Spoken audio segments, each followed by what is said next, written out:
दिवसापासून सुरू असलेल्या पावसामुळे नाशिक जिल्ह्यातल्या नदी नाल्यांना पुराचं स्वरूप आलेलं आहे। यात उभा नाशिकच्या रामकुंड परिसरामध्ये आपण पाहू शकतो मोठ्या प्रमाणात या ठिकाणी पुराची परिस्थिती जी या ठिकाणी दिसून येते।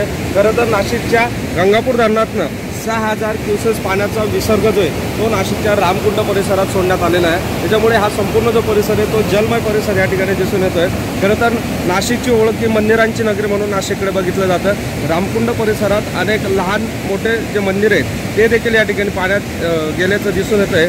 खरं तर नाशिक जिल्ह्यात 2 दिवसापासून सुरू असलेल्या पावसामुळे अनेक नदी नाल्यांना पूर आला आहे। तर त्याच पार्श्वभूमीवरती जिल्हा प्रशासनाच्या वतीनं या ठिकाणी गावांना सतर्कतेचा इशारा देखील देण्यात आलेला आहे। त्याचबरोबर अशाच पद्धतीने जर पाऊस सुरू राहिला तर पूर परिस्थिती या ठिकाणी निर्माण होईल।